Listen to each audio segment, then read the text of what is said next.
This is the Ielts listening test.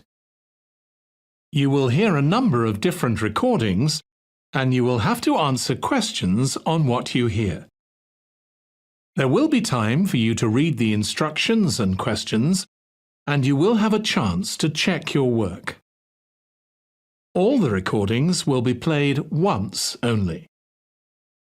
The test is in 4 parts.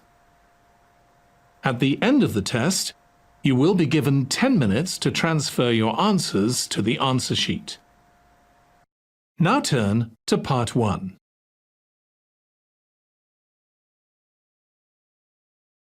Part 1.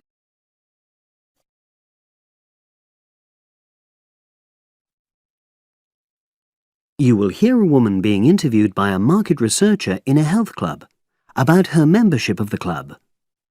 First, you have some time to look at questions 1 to 5.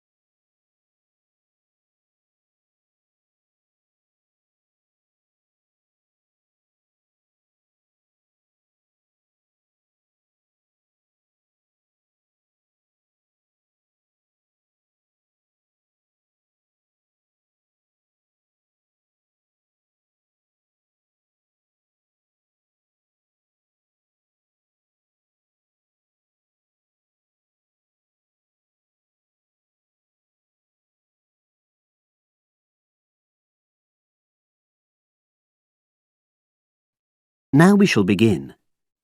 You should answer the questions as you listen, because you will not hear the recording a second time. Listen carefully and answer questions 1 to 5. Oh, excuse me. I wonder if you'd have the time to take part in some market research. What's it about? About this club and your experiences and opinions about being a member. It'll take less than 5 minutes. Oh, OK then, as long as it's quick. Can I start by taking your name? It's Selina Thompson. Is that Thompson? Yes. Okay, great. Thanks.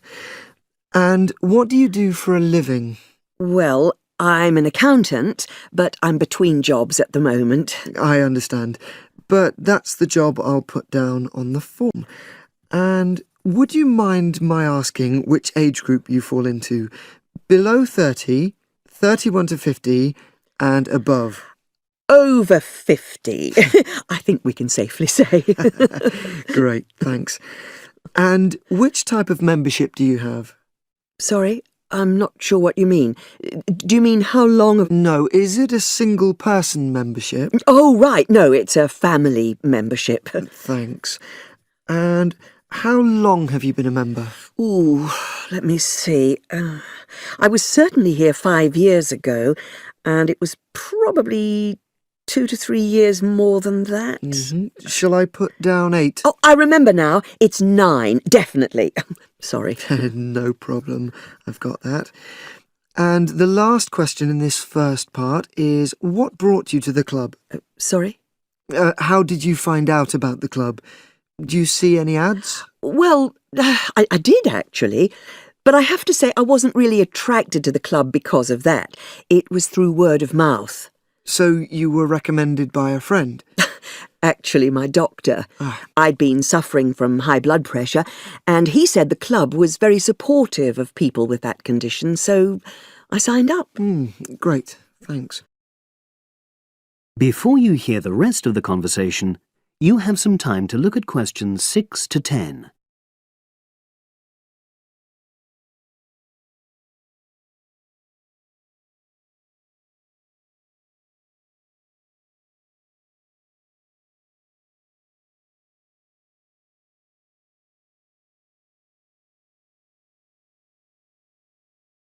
Now listen and answer questions 6 to 10.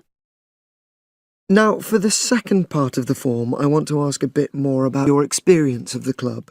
Sure. How often would you say you use the club? It varies enormously, depending on how busy I am. Of course. But on average, per month? I'd say it averages out at twice a week.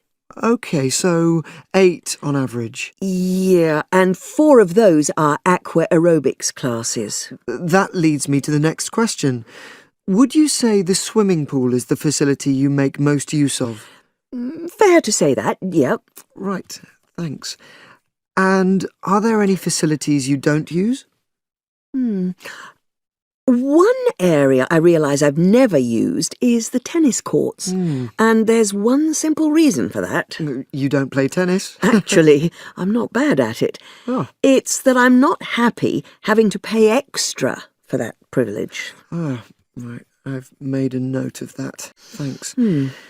Now, in the last section, are there any suggestions or recommendations you have for improvements to the club?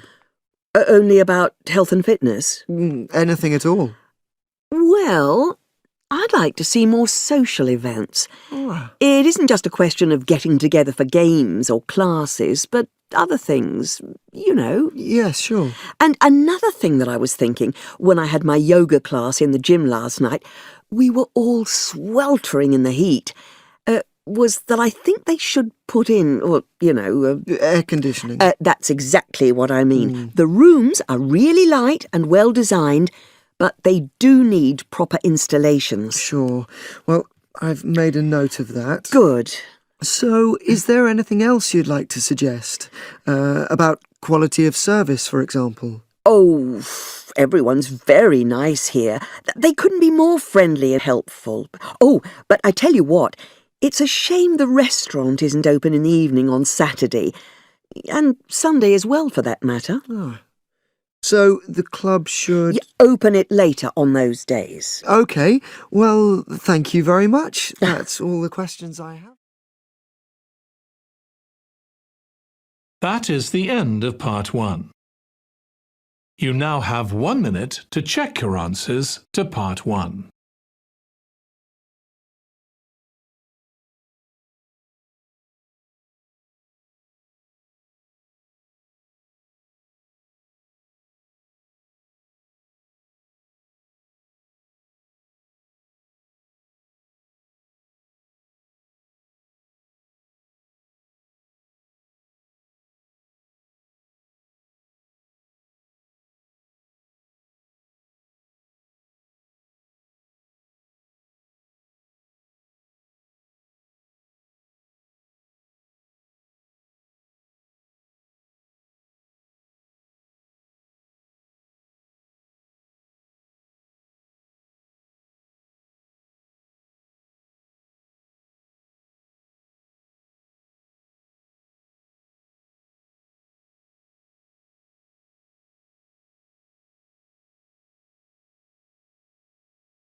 Part 2.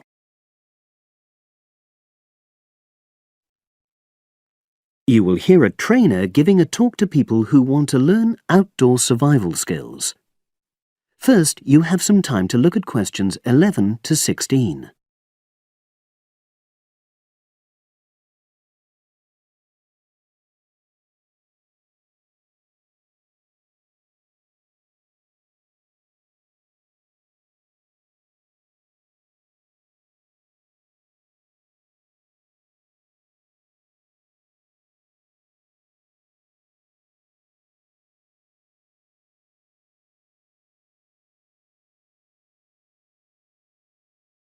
Now listen and answer questions 11 to 16. Good morning, everyone, and welcome to our outdoor survival program.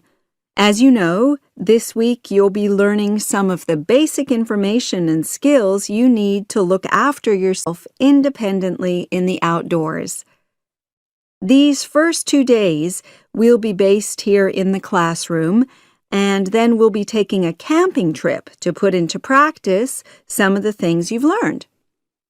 I'm going to start off with the topic of food.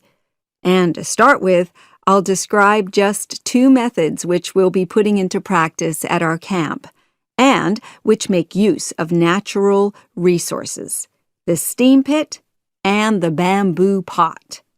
I've got 2 posters here to make things clearer, and I'll start with the steam pit here. To make this, you'll need some dry sticks, some grass, some loose earth, and some stones. And for this week only, some matches.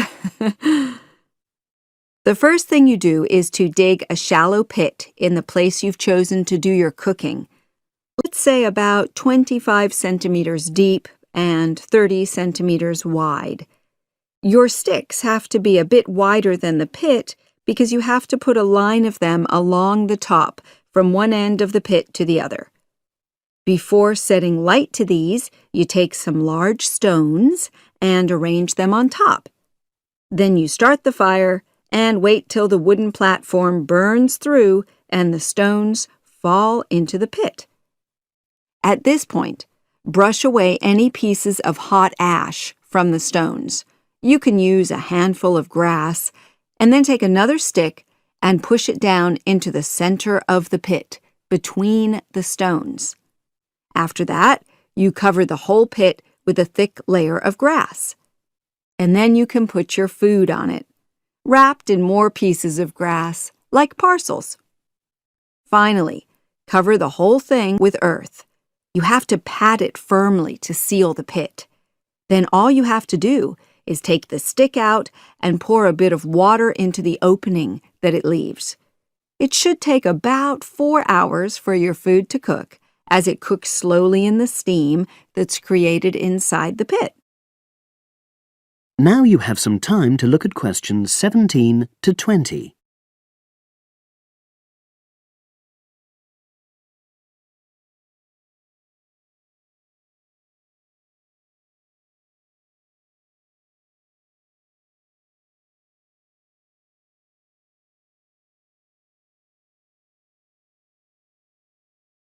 Now listen and answer questions 17 to 20. So, simple but effective. The other method you're going to practice this week is the bamboo oven. Now, the steam pit's ideal in certain conditions because the heat is below ground level. For example, if there's a strong wind and you're afraid a fire might spread. But when it's safe to have an open fire, you can use the bamboo oven method. You get a length of bamboo, which, as you probably know, is hollow and consists of a number of individual sections with a wall in between. You use a sharp stick to make a hole in each of the dividing walls apart from the end one. Then you lean the bamboo over a fire, with the top propped up by a forked stick and the bottom sitting on the ground. You pour enough water in the top to fill the bottom section, and then light a fire underneath that section to heat the water. Then you put your food inside the top section, and the steam coming up the bamboo through the holes you made cooks it. I'm going to move on now to food itself and talk about some of the wild plants you might cook. I'm going to begin with fungi. That's mushrooms and toadstools. I'm sure you'll be aware that some of these are edible and they're delicious, but some of them are highly poisonous. Now, whether they're poisonous or not, all fungi that you find in the wild should be cooked before eating, because that helps to destroy any compounds in them that might be mildly toxic. But be aware that any amount of cooking won't make poisonous varieties any safer to eat.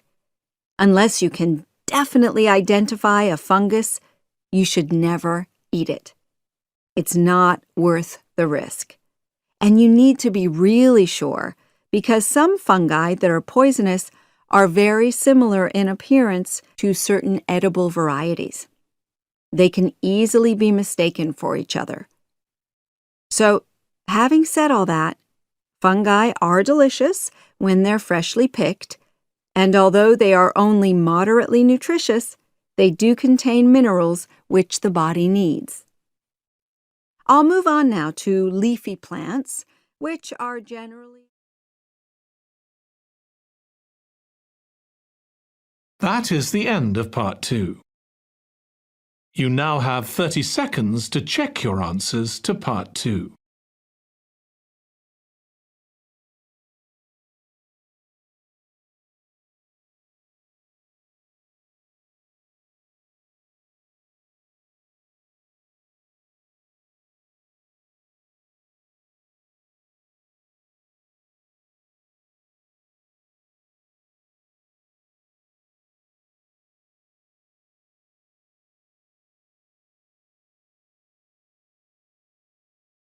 Part 3.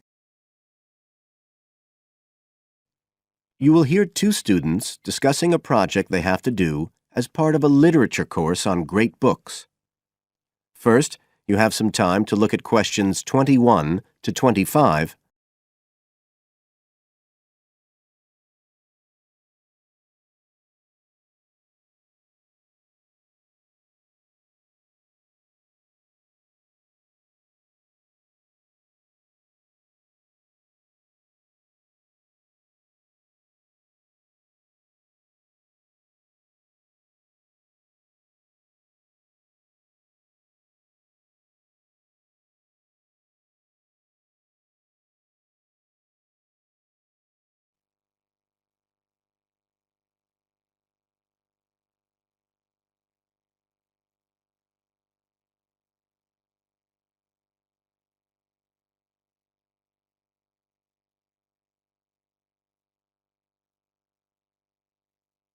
Now listen carefully and answer questions 21 to 25.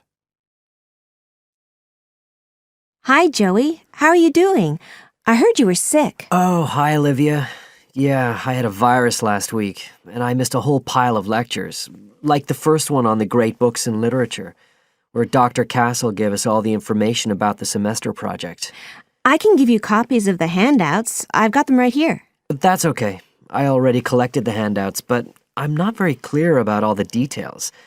I know we each have to choose an individual author. I think I'm going to do Carlos Castaneda. I'm really interested in South American literature. Have you checked he's on the list that Dr. Castle gave us? We can't just choose anyone. Yeah, I checked. It's okay. Who did you choose? Well, I was thinking of choosing Ernest Hemingway, but then I thought, no, I'll do a British author, not an American one. So I chose Emily Bronte. Okay. And first of all, it says we have to read a biography of our author. I guess it's okay if we just look up information about him on the internet? No, it's got to be a full-length book. I think the minimum length's 250 pages. There's a list of biographies. Didn't you get that? Oh, right. I didn't realize we had to stick with that. So, what do we have to do when we've read the biography? Well, then we have to choose one work by the writer. Again, it's got to be something quite long. We can't just read a short story. But I guess a collection of short stories would be okay? Yes, or even a collection of poems, they said. But I think most people are doing novels. I'm going to do Wuthering Heights. I've read it before, but I really want to read it again now I've found out more about the writer. And then the video. We have to make a short video about our author and about the book. How long has it got to be? A minute. What? Like 60 seconds? We got to give all the important information about their life and the book we choose? Well, you can't do everything. I wrote it down somewhere. Yes, Dr. Castle said we had to find or write a short passage that helps to explain the author's passion for writing, why they're a writer. So we can back this up with reference to important events in the writer's life, if they're relevant. But it's up to us, really. The video's meant to portray the essence of the writer's life and the piece of writing we choose. So when we read the biography, we have to think about what kind of person our writer is. Yes, and the historical context and so on. So for my writer, Emily Bronte, the biography gave a really strong impression of the place where she lived and the countryside around. Right. I'm beginning to get the idea. Before you hear the rest of the talk, you have some time to look at questions 26 to 30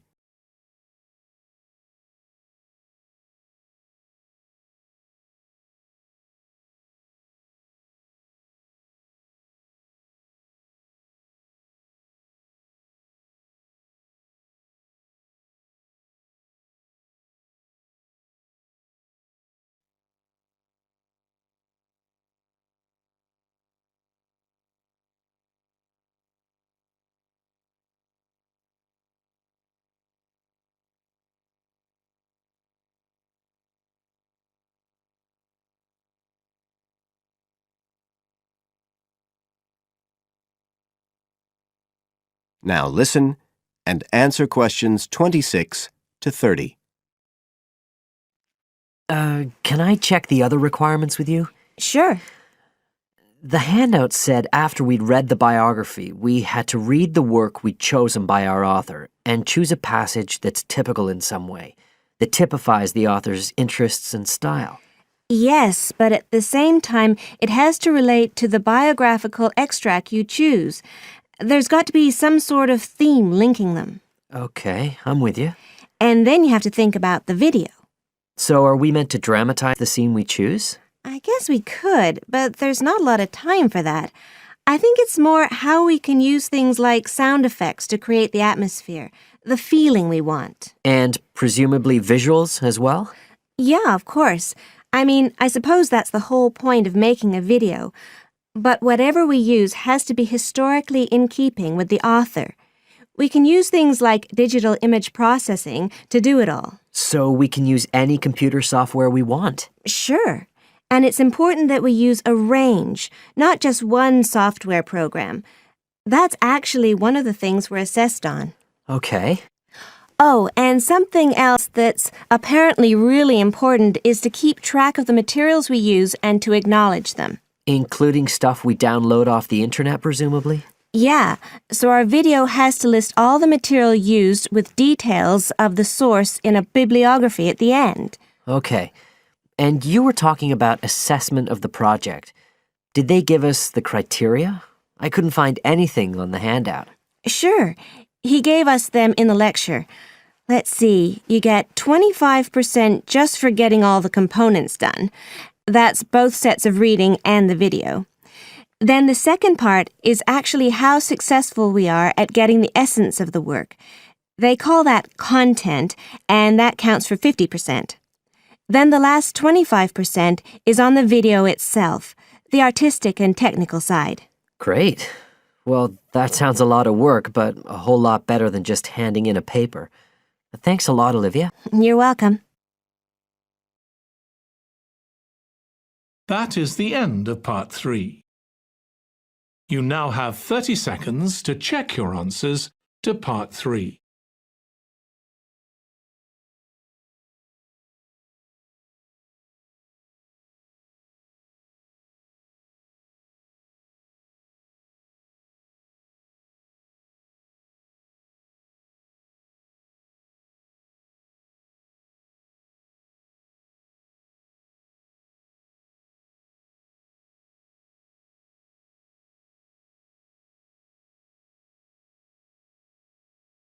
Part 4. You will hear a speaker giving a talk about some recent research about unusual life forms. First, you have some time to look at questions 31 to 40.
Now listen carefully and answer questions 31 to 40. Hello, everybody, and welcome to the 6th of our ecology evening classes. Nice to see you all again. As you know from the programme, today I want to talk to you about some research that is pushing back the frontiers of the whole field of ecology. and this research is being carried out in the remoter regions of our planet, places where the environment is harsh and, until recently, it was thought that the conditions couldn't sustain life of any kind. But life forms are being found, and these have been grouped into what is now known as extremophiles. That is, organisms that can survive in the most extreme environments. And these discoveries may be setting a huge challenge for the scientists of the future, as you'll see in a minute.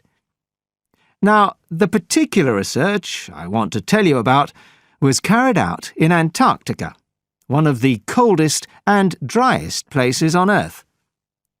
But a multinational team of researchers from the US, Canada, and New Zealand recently discovered colonies of microbes in the soil there where no one thought it was possible. Interestingly enough, some of the colonies were identified as a type of fungus called Bouveria bassiana, a fungus that lives on insects. But where are the insects in these utterly empty regions of Antarctica? The researchers concluded that this was clear evidence that these colonies were certainly not new arrivals. They might have been there for centuries, or even millennia, possibly even since the last ice age. Can you imagine their excitement? Now, some types of microbes had previously been found living just a few millimetres under the surface of rocks, porous Antarctic rocks. But this was the first time that living colonies had been found surviving, relatively deeply in the soil itself, several centimetres down, in fact. So, the big question is, how can these colonies survive there? Well, we know that the organisms living very near the rock's surface can still be warmed by the sun, so they can survive in their own microclimate. And this keeps them from freezing during the day. But this isn't the case for the colonies that are hidden under the soil. In their research paper, this team suggested that the very high amounts of salt in the soil might be the clue, because this is what is preventing essential water from freezing. The team found that the salt concentration increased the deeper down they went in the soil. But while they had expected the number of organisms to be fewer down there, they actually found the opposite. In soil that had as much as 3,000 parts of salt per million, relatively high numbers of microbes were present, which seems incredible. But the point is that at those levels of salt, the temperature could drop to minus 56 degrees before frost would cause any damage to the organisms. This relationship between microbes and salt, at temperatures way below the normal freezing point of water, is a really significant breakthrough. As you all know, life is dependent on the availability of water in liquid form, and the role of salt at very low temperatures could be the key to survival in these kinds of conditions. Now, the process at work here is called supercooling, and that's usually written as one word, but it isn't really understood as yet, so there's a lot more for researchers to work on. However, the fact that this process occurs naturally in Antarctica may suggest that it might occur in other places with similar conditions, including on our neighbouring planet, Mars. So, you can start to see the wider implications of this kind of research. In short, it appears to support the growing belief that extraterrestrial life might be able to survive the dry, cold conditions on other planets after all. Not only does this research produce evidence that life is possible there, it's also informing scientists of the locations where it might be found. So all of this might have great significance for future unmanned space missions. One specialist on Mars confirms the importance of the interaction.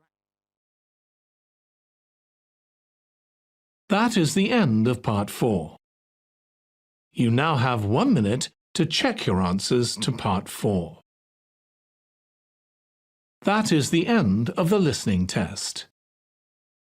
In the Ielts test, You would now have 10 minutes to transfer your answers to the answer sheet.